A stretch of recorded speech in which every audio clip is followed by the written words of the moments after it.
تو خوب سمجھ لو شب برات میں عبادت کی فضیلت پر ایک بھی صحیح حدیث نہیں ہے، جتنی بھی حدیثیں ضعیف ہیں، لیکن چونکہ کثرت سے ہیں. اب کثرت کو دیکھا جائے تو جب ضعیف روایتیں کثرت سے ہوتی ہیں تو عام اصول یہی ہے کہ وہ درجہ حسن تک پہنچ جاتی ہیں. تو جب درجہ حسن تک پہنچی ہوئی ہیں تو اس لیے جمہور علماء اسی کے قائل ہیں کہ اس رات عبادت کی فضیلت ہے. اور دیگر علماء، کچھ علماء ایسے ہیں وہ کہتے ہیں کہ ضعیف روایتیں کثرت سے تو ہیں لیکن ان کے مضمون آپس میں بالکل بھی میچ نہیں کرتے. یعنی ہوتا نا 4 روایتیں ہوتی، چاروں ضعیف ہوتی، فضیلت ایک جیسی بیان ہو رہی ہوتی، تو ہم کہتے ہیں چلو ضعیف ہیں لیکن 4 ضعیف راوی جب بیان کر رہے ہیں تو اس میں جان پیدا ہو جاتی ہے، فضیلت ایک جیسی ہے، تو وہ تو واقعی پھر حسن ہوتی.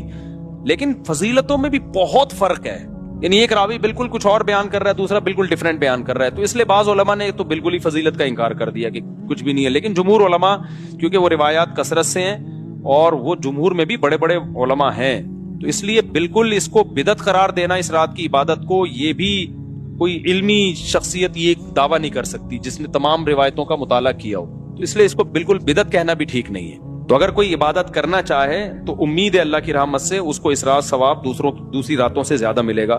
لیکن اگر کوئی عالم اس کی فضیلت کا بالکل انکار کرنا چاہے تو اس کو بھی برا بھلا کہنا ٹھیک نہیں ہے. انکار کی بھی ایک ریزن ہے اور فضیلت کی بھی ایک ریزن ہے. تو اب جب علماء میں اختلاف ہوتا ہے تو عوام کا کام یہی ہوتا ہے کہ جمہور کی رائے کو فالو کرے، وہ 1.5 اینٹ کی الگ سے مسجد بنانے کی کوشش نہ کرے. عوام کا یہی کام ہے.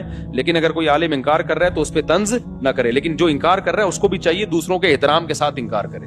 بدعتی کہہ کے ان کو کہے کہ یہ بدعت ہے، یہ ضعیف حدیثوں پر عمل کرتے ہیں، تو یہ اس کی علامت ہے کہ آپ نا جس چیز کی جتنی حیثیت ہے اس کو اس کی حیثیت سے زیادہ گھٹا رہے ہو یا زیادہ بڑھا رہے. تو میرا اسٹائل یہی ہے، میں ہمیشہ سے یہ کہتا ہوں بھائی شب برات میں کوئی بھی چیز ثابت نہیں ہے سوائے فضیلت کے، یعنی عبادت کی فضیلت. تو اگر کوئی عبادت کرنا چاہے تو اللہ کی رحمت سے امید ہے اس کو دوسری راتوں کی نسبت ثواب زیادہ ملے گا. تو جمہور ہی کا قول میں پبلک کو بتاتا ہوں، لیکن جو علماء اس کی فضیلت کے بالکل منکر ہیں تو ان پہ بھی طنز کرنے کی اجازت نہیں ہے.